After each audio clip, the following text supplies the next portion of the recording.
It's Mook Boy, Sauce God, man. Big GG shit, you already know, professional shit talker. Straight from the slum, straight from the trenches of West Atlanta, the rough part, the fast part, you know what I'm saying? Yeah. Shit, man, you been in the game a long time, man. What really made you want to get into music? Like, how you even first started even rapping or even just getting into music? Man, I got into music by, watching videos, and they had this video station used to be called the Jukebox, and it was for a lot of independent and underground rappers and shit, and I could see them boys on the yachts and jumping out Ferraris and Jaguars with the Kangos and the big ass chains on, and that's what just attracted me to it. And then when I started listening to what they was really saying, it was like a lot of niggas was giving their testimonies and their whereabouts and just all kind of different information and shit. Ended up really teaching a nigga, and I just fell in love with it from there. Yeah. And how long ago was that? Like, what year did you get started doing that? Shit, this had to be like right before the Hot Boys. Yeah, this was right before the Hot Boys era. So like right before 2000, like 99, some shit like that. Yeah.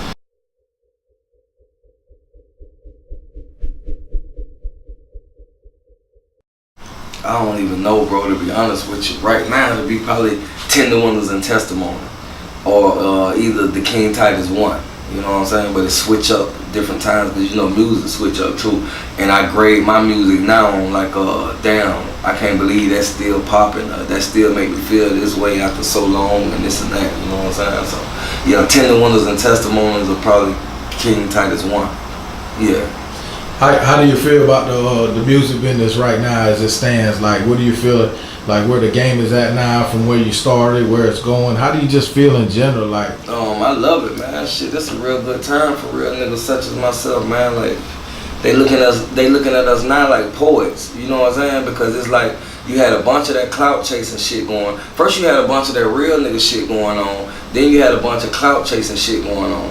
What happens is the clout chasing shit got oversaturated so much till now it's back on that real nigga shit, and it's magnified times 10. So it just feels good to be getting all the love and be acknowledged for spitting the real shit and a lot of reality shit. Yeah. That's real. Yeah. So let me ask you this: like over the years that you doing music, what's some of the major wins that you've seen and things that you've accomplished, like the wins in your career?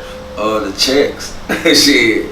The checks, seeing the money move up from 500 a show to 5 bands a show, or a $20,000 weekend or some shit like that. You know what I'm saying? That was unheard of from where I started at. When I first started rapping, I used to get clowned for this shit.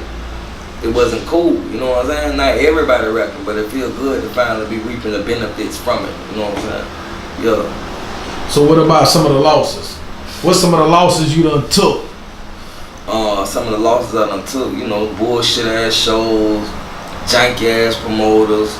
I lost some real homeboys, you know what I'm saying, to the system and into the graveyard.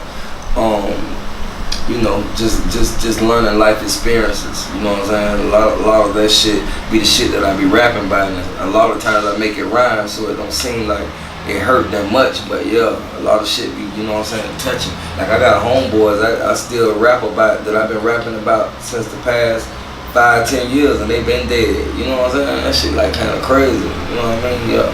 I mean, one of my favorite projects, obviously, I was part of the project. The fact that you recorded it when you was locked down in prison, yeah, and was able to come out with like a classic project. Come on, man. Me as a DJ, I think that coming out of Florida, that probably was one of my biggest tapes. Damn. That I did, and it was probably one of my proudest tapes that I did and was part of. In my city, I couldn't go nowhere. Right. In that whole area without hearing. That was the last Mohawk. The last Mohawk. Man, this is what they don't understand. The whole project was recorded in prison and then released to Santana Banger, from Santana Banger to DJ Win. And boom. By the time I got out, by the time the system let me out, shit, that bitch was all on the radio, and I had 15 shows booked. Like, soon as my feet hit the streets, like, that shit was amazing. Nothing but God, man. Classic project. Definitely gonna be one of my favorites, but I'm talking about I recorded the bitch on count time, in the middle of count time, when officers come around saying, okay, say your DC number. Soon as they walk out, we got a little intermission where you have to be quiet for 10 minutes. So I record my shit right then. Everybody else will be quiet and let me record my shit, and then boom, everybody just start running wild, be pandemonium all over again. So to hear that shit come out like it did, bro, that was crazy. Crazy, bro. And I said, I goddamn appreciate you, bro, and everybody else who was a part of that shit. I'm talking about Certified Promo, DJ Win, Santana Banger. That shit just came like, oh man. Ain't many people really could have did that. Nah. Or have done that.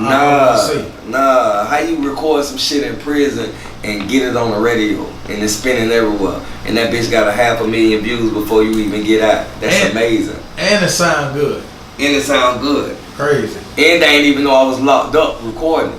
They just not finding out on this interview. That's why I'm glad you took your time out and broke this shit down. They still ain't got it yet. We recorded that whole album, juvie, everything, in prison. How much street cred you want? Like, straight up. Yeah, man. Yeah. So moving forward, 2019, what could we look for? Oh man, movies, merchandise, mogul status. That's what the mind frame, man. Yeah. Hell yeah, that's what the mind frame, man. No wavering to the left or to the right. Just straight tunnel vision and doing what we gotta do. I heard somebody say something the other day and it just made sense. Cause the other nigga told him, you know what I'm saying, I promise, bro. He said gangsters don't make promises, they just make actions and moves. Period. So that's what we're doing. Movies, merchandise, and just headed to that mogul status. That's the mindset. Yeah. The music industry in Florida, period. How you feel about it? I love it. We standing on top of it. I love it, my nigga. And you know what I'm saying? I think we're acknowledging the fact that we gotta work together for this shit to even, you know, grow big as it should be. And I think it's starting to click to everybody. So you got a lot of real niggas at the top reaching down to real niggas at the bottom and pulling them up, and a lot of real niggas at the bottom pushing niggas from the top up. And that's how it's supposed to be. Since the music game, you know what I'm saying, is getting, since Florida's getting looked at, right now people say it's a hotbed. I talked to a lot of label people, right, and everybody's saying it's a hotbed, specifically Orlando.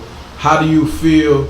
Do you feel like the artists that didn't used to work with each other are now kind of coming together because they see that it's a bigger picture than just some regular shit, or man, do you think it's still the same? Man, you know what's crazy? I made a statement the other day, you know, just to basically unite my city, and it's like, damn, all of them started working together but left me out.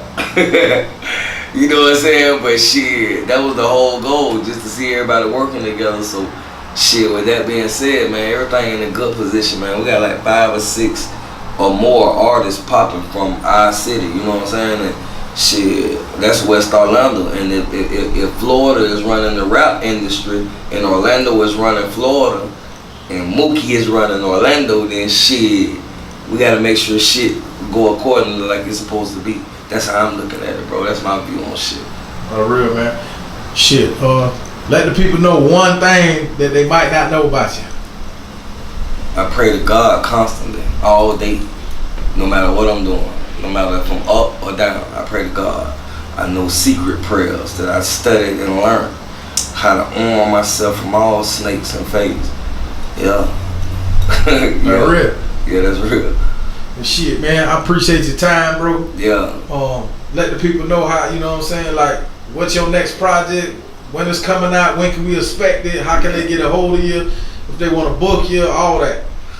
Mook Boy Fly Goon you can at me at Mook Boy Fly Goon on Twitter and IG. You can look for me on Demetrius Hardy on my Facebook page. Next project, King Titus 3. We bringing that out 407. Same area code as my city. You know what I'm saying? Yeah.